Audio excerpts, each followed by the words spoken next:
सुप्रभात बच्चों। हमने पहले वीडियो में नदी कंधे पर इस कविता के शब्दार्थ देखे थे, आपने उसे लिखकर याद भी किया है। ठीक है, तो आज हम कविता पढ़ेंगे। इस कविता को देखो, नदी कंधे पर। तो इसके जो कवि है प्रभुदयाल श्रीवास्तव जी है।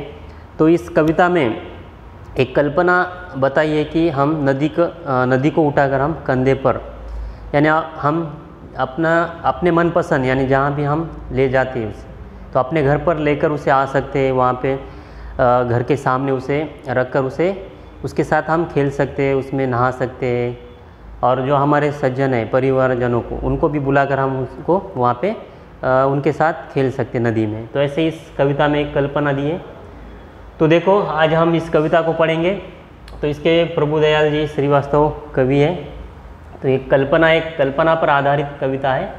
तो देखो, यहाँ पे आपको दिखाई दे रहा है कैसे ये बच्चा नदी को उठाकर अपने कंधे पर लेकर आपके घर के सामने लेकर आ रहा है। तो देखो, मैं आपको इस पंक्तियों को पढ़कर इसका अर्थ बताऊंगा। ठीक है, देखो, अगर हमारे बस में होता नदी उठाकर घर ले आते, अपने घर के ठीक सामने उसको हम हर रोज बहाते, कूद कूद कर उछल उछल कर हम मित्रों के साथ नहाते। अब देखो, कभी कहते हैं कि अगर हमारे बस में होता तो हम नदी उठाकर कहाँ लेते, घर ले आते हैं। अगर हमारे बस में होता तो अपने घर के ठीक सामने, और जो हमारा घर है उसके ठीक सामने हम उस नदी को लेकर आते और उसको हम हर रोज़ वहाँ पे बहाते, यानी नदी को हम हमारे घर के सामने वहाँ पे बहा सकते अपने मर्जी से। कूद कूद कर उछल उछल कर हम मित्रों के साथ नहाते। तो देखो, कूद कूद कर उछल उछल कर हम मित्रों के साथ नहाते। नदी में हम मित्रों के साथ कूद कूद कर उछल उछल कर उसमें नहा सकते हैं और हम उसमें खेल सकते हैं। ऐसे हम मित्रों के साथ अपने मर्जी से उसके साथ खेल सकते हैं। यहाँ पे आपको दिखाई दे रहा है कि कैसे यहाँ पे नदी के साथ, इस नदी में कैसे खेल रहे हैं। यहाँ पे एक दूसरे के ऊपर पानी डाल रहे हैं, कैसे कूद कूद कर उछल उछल कर यहाँ पे नदी में खेल रहे हैं। ऐसे वो कल्पना कर सकते हैं। आगे देखो, कभी तैरते कभी डूबते, इतराते गाते मस्ताते, नदी आ गई चलो नहाने, आमंत्रित सबको करवाते, सभी उपस्थित भद्रजनों का नदियों से परिचय करवाते, अगर हमारे मन में आता झटपट नदी पार कर जाते।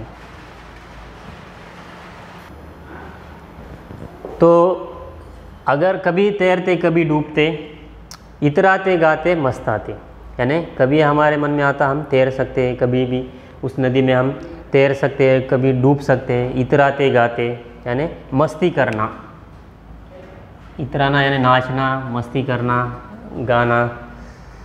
नदी आ गई चलो नहाने, आमंत्रित सबको करना, और नदी हमारे घर के सामने आई इसीलिए हम सबको आमंत्रित करते हैं। न्योता देना, आमंत्रित करना है, न्योता देना।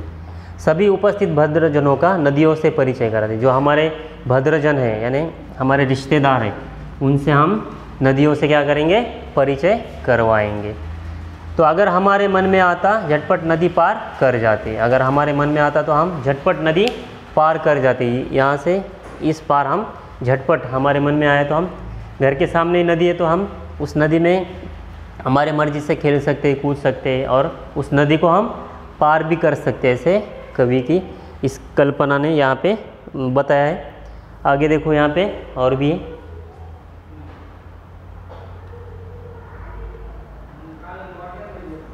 खड़े खड़े उस पार नदी के, मम्मी मम्मी हम चिल्लाते, शाम ढले फिर नदी उठाकर अपने कंधे पर रखवाते, लाए जहाँ से थे हम उसको जाकर उसे वहीं रखाते।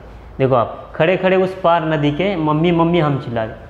अगर हम उस पार खड़े होकर हम अपने मम्मी को भी आवाज़ दे सकते हैं, चिल्ला सकते हैं, मम्मी मम्मी ऐसे कह रहे।